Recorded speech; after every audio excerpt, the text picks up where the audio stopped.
सुप्रभात। हिंदी की कक्षा में आपका स्वागत है। प्यारे बच्चों, आज मैं आपके साथ एक खेल खेलने जा रही हूँ और इस खेल का नाम है जौनपुर का राजा कौन। तो बच्चों, मैं आप सबसे कुछ प्रश्न पूछूंगी और जो मुझे उन प्रश्नों के सही उत्तर देगा वह बन जाएगा जौनपुर का राजा और उसे मिलेगा राजा का ताज। तो तैयार हैं सब? बच्चों, सबसे पहले मैं आप सबको एक आवाज सुनाऊंगी और आपको पहचानना है कि वह आवाज किस पक्षी की है। सुनो ध्यान से। काव काव काम। मैम, ये तो एक कौवा है। बहुत अच्छे, बिल्कुल सही पहचाना। ये तो है एक कौवा। अब आप सब मेरा दूसरा सवाल बहुत ध्यान से सुनो।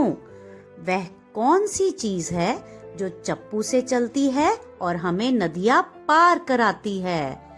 मैम, इसका उत्तर हमें पता है। वह तो है एक नौका। बिल्कुल सही पहचाना। बजाओ ताली। वह तो है एक नौका।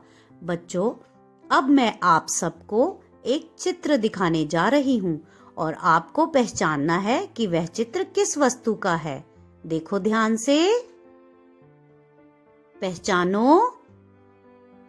मैम, ये चित्र एक हथौड़ी का है। बिल्कुल सही पहचाना। ये तो है एक हथौड़ी। शाबाश।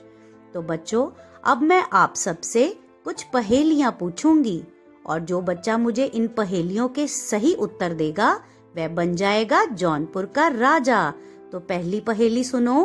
करता तुम्हारी रक्षा रात भर जागकर, सुबह होती तो जाता अपने घर, सारी रात चोरों को भगाता, बोलो बोलो कौन है कहलाता? बोलो। मैम, वो तो है एक चौकीदार। बिल्कुल सही पहचाना। वह तो है एक चौकीदार। अगली पहेली सुनो। थक हार कर जब भी आते, झट से इस पर सो जाते, आती इस पर गहरी नींद, बतलाओ जल्दी से आप, गिनती हूँ मैं 1 2 3।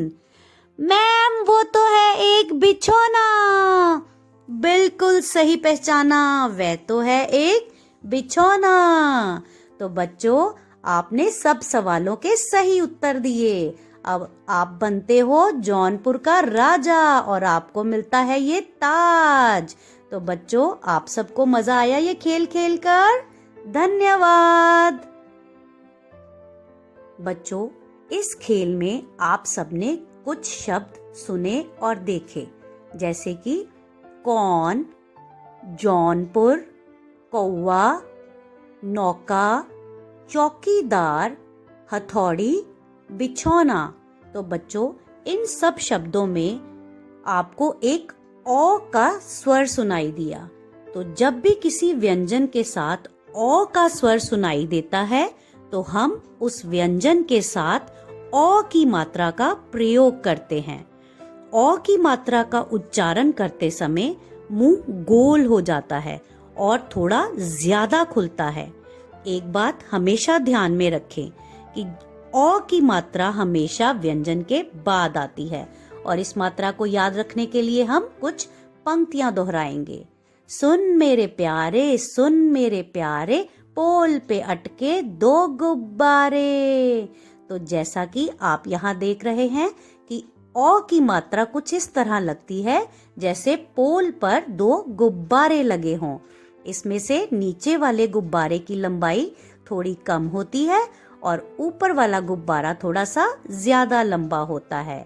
तो बच्चों, मैं आशा करती हूँ कि आपको ओ की मात्रा की लिखावट अच्छे से समझ आ गई है और अब आप इसका सही उच्चारण और प्रयोग भी अच्छे से समझ गए हैं। तो बच्चों, अब आप ओ की मात्रा का अभ्यास अच्छे से करेंगे और इससे बनने वाले शब्दों को भी अच्छे से दोहराएंगे। धन्यवाद प्यारे बच्चों।